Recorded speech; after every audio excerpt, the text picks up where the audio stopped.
Hello everyone, welcome back to my channel. I am standing here on my back deck. I have this beautiful rhododendron plant that is blooming, and I wanted to come out and take some photographs of it before the blooms fall off. And while I was back here, I decided to shoot a video to talk about close-up photography. Now, everyone more than likely has heard of macro photography, and oftentimes the term macro and close-up is used interchangeably, but I believe that there are some differences. So when we think about macro photography, we're talking about generally using a dedicated macro lens. And when these macro shots are made, normally the ratio of the size of the subject and what is seen on the image is the same. So in other words, there's at least a 1-to-1 correlation there. Now, the difference here between macro photography and close-up photography is that you can get what looks like a macro photograph without a macro lens, without an extension tube, and you can do that by using, for example, really almost any lens. But if you have a zoom lens like I do, a 70 to 300 millimeter lens, then you can get and do some of this close-up photography. Now, I'm going to show you my process on how to do this. So let's go ahead and get started. Now, another difference between close-up photography and macro photography, or I could probably say more accurately, the difference between using a macro lens and any other type of lens, such as mine, which is the 70 to 300, is that with a macro lens, you will generally get very close to the subject. And in fact, I've seen some photographs and other videos in which the lens is maybe an inch away from the subject. Well, you can't really do that with any other type of lens, because every lens, even a macro lens, has a minimum focus point. And if you go beyond that focus point, then you won't be able to focus on your subject. So let me give you an example of that. It doesn't matter, I can turn the focus ring as much as I want, and that flower's not going to get in focus.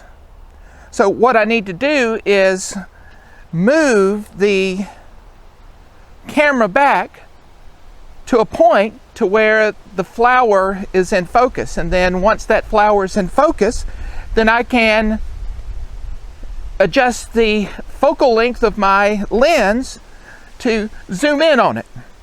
Now, depending upon your lens will determine how far back you need to be able to then zoom in and get that subject in focus. Now, it looks like I am in a good spot here to now zoom in and focus on the fine details of the flower. Now, I'm going to fill the frame with the flower. I don't want to have anything around. Now, it's okay to have a little bit of the green of the leaves. That is going to be really good. Now, my specific settings, I want to, since I'm focusing in on the flower, I can have a short depth of field. So I'm going to set my aperture way down low, whatever the lowest is on this camera, which is, I think, 5.6.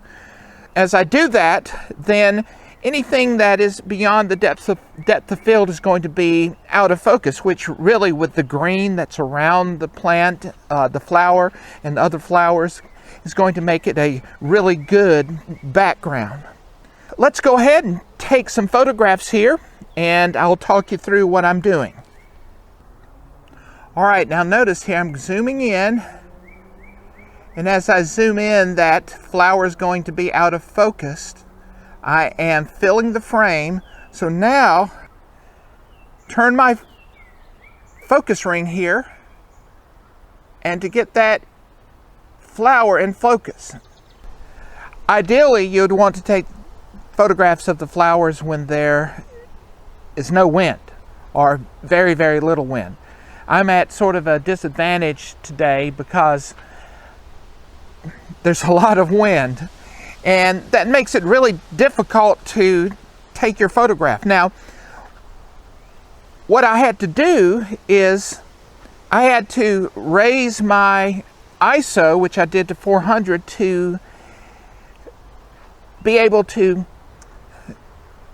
shorten that shutter speed.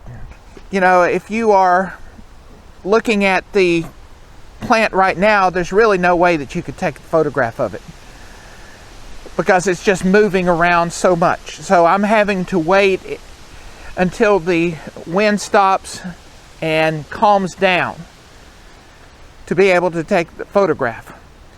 So my settings are at 6.3 for the aperture. It is at 1/500th of a second for the shutter speed, and I have my ISO at 400. And that seems to do the job when I'm able to just sort of wait and get a calm bit of wind, such as right now.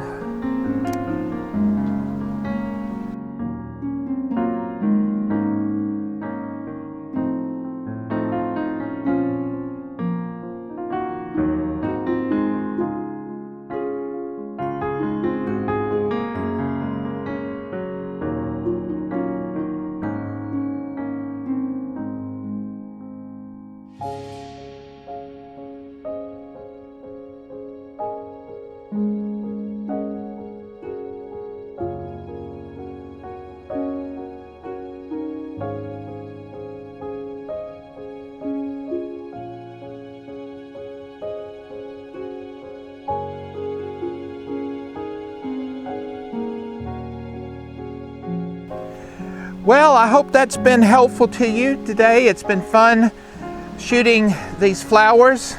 A little bit frustrating because of the wind, but you know, you just deal with what you have. So thank you so much for joining me. I hope this has really been helpful to you, and I hope you can get out and find flowers and take them, whether you have a macro lens or just any type of lens. Flowers are just so beautiful, and however way that you shoot them is great. So thank you again for joining me on this photography vlog, and I hope you enjoyed it. If you haven't subscribed, please subscribe. Please give me a thumbs up, and I would love to hear from you about how you actually photograph flowers in the comments. So please leave a comment down there. I respond to all of them. I read them. I respond to all of them, and I really enjoy the interaction. And please click that bell notification icon as well, so you'll know when I upload a video. So until the next time, get out there and take photographs. Thank you. Hello again. I forgot to mention something. If you're wondering what this is on top of my camera here, it is a FilWorld 4K monitor. It helps me to see because I have a hard time seeing in the camera view screen. So this is very helpful to me. Someone in a previous comment mentioned to me that they would have appreciated me adding that. So I forgot, but now I'm remembering. Bye. Thanks for watching.